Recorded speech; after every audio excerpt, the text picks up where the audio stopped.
Como vimos até aqui, os aplicativos de delivery que se tornaram comuns depois da pandemia revolucionaram a forma como consumimos os alimentos. Com isso, também surgem alguns desafios para as relações de trabalho, especialmente para a relação entre os entregadores e as plataformas digitais. Nós convidamos Bruna Cavati Rossi, que é integrante do grupo de estudos sobre mulheres, trabalho e sindicalismo da UFES, e Rafael Belan, que é professor da UFES e pesquisador das dinâmicas de trabalho, para discutir esse assunto. Para começar, vocês poderiam nos dizer como as mudanças na forma de consumo, especialmente no consumo de comida, mudaram as relações de trabalho?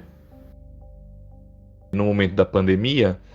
houve esses testes, vamos chamar assim, mais intensificados de aplicativos de delivery e, claro, né, colocando os entregadores numa posição de destaque. Isso acabou intensificando também, né, o número de trabalhadores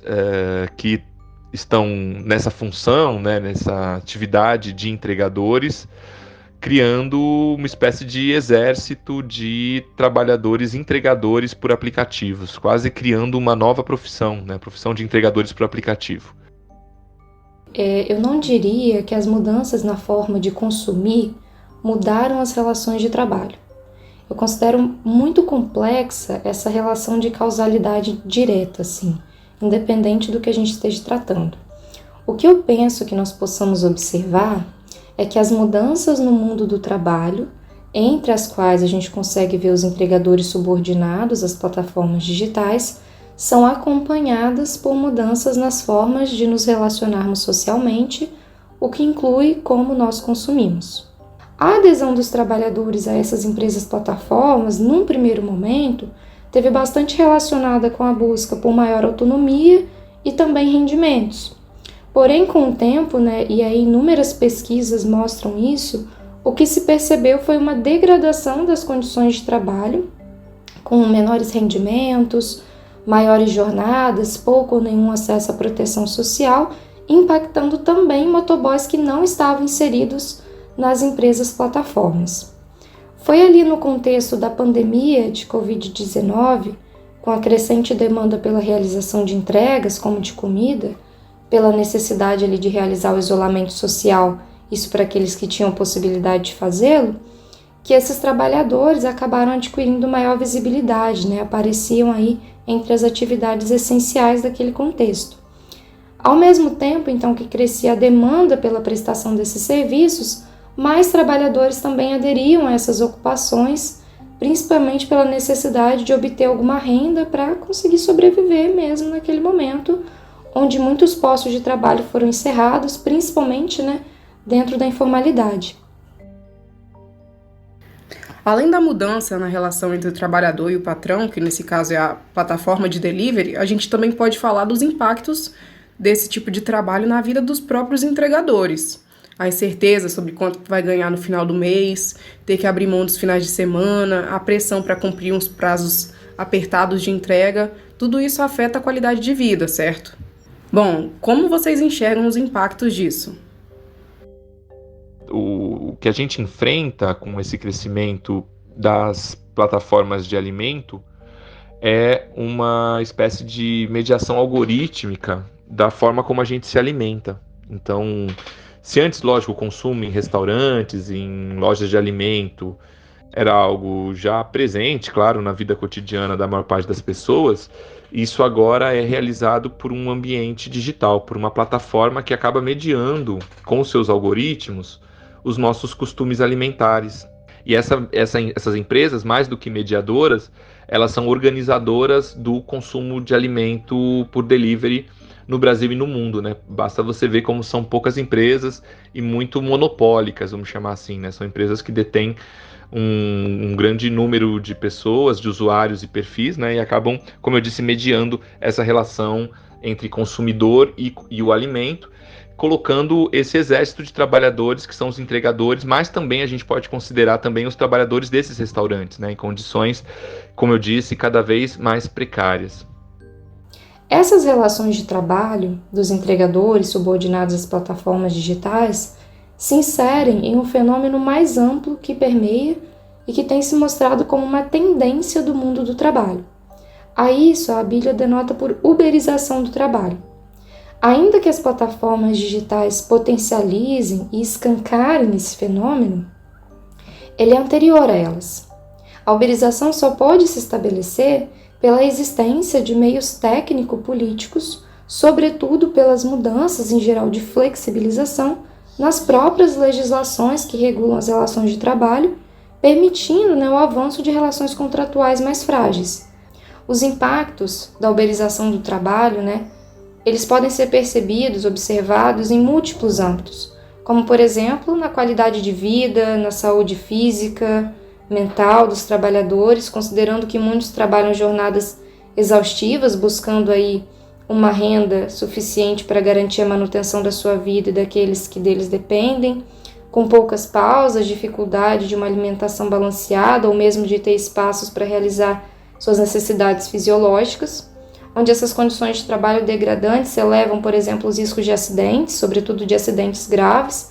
afetando também aqueles que dependem desses trabalhadores, dessas trabalhadoras, seja financeiramente, seja emocionalmente, gerando inclusive maiores dispêndios em termos de recursos públicos, como nos gastos com a saúde pública, A uberização não é algo passageiro, uma mera alternativa ao desemprego, mas ela é uma tendência do mundo do trabalho.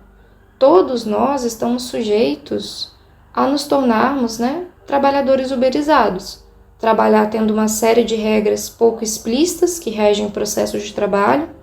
que buscam nos subordinar, mas aparecendo sobre o discurso da autonomia, sem acesso a uma proteção social universalizante, recebendo pelo efetivamente realizado, tendo que arcar com parte dos riscos e custos dessas atividades, é uma tendência assustadora e possível para todos nós. Nossa equipe conversou com alguns entregadores que afirmaram que não existe uma organização trabalhista dessa classe. Eles até nos contaram sobre grupos nas redes sociais, algumas situações que mobilizam muitos entregadores, como os casos de racismo, mas também falaram sobre a dificuldade de organização, especialmente porque cada entregador se enxerga como empreendedor, como o próprio patrão. Para vocês, quais seriam as justificativas para essa não organização? Bom, o grande problema que os trabalhadores de aplicativo em geral, e os entregadores em particular têm enfrentado são dois movimentos, na verdade. O primeiro, que é uma assimilação de uma certa ideologia empreendedora, uma ideia que é vendida, inclusive publicitariamente, pelas próprias plataformas, de que o entregador ele é uma espécie de empreendedor, alguém que controla seu próprio trabalho, que gesta e gerencia as horas em que ele está direcionado às entregas e que, portanto, teria uma autonomia muito grande sobre o trabalho, o que é falso, visto que é a plataforma que controla tudo isso, E o segundo ponto é também a própria materialidade do trabalho, um trabalho que é precário, que é gamificado. Isso tende a dissipar as ideias relacionadas à organização política, como sindicalização e elementos do tipo. Claro que a gente tem tentativas muito importantes de movimentação desses trabalhadores. Eu gostaria de lembrar aqui do importante break dos apps no início da década de 20, que mostrou certa força também de organização desses trabalhadores, A gente tem também os entregadores antifascistas, alguns agrupamentos, a figura do Galo, por exemplo, uma figura exponencial disso, tentando buscar saídas organizativas para ampliar os direitos desses trabalhadores.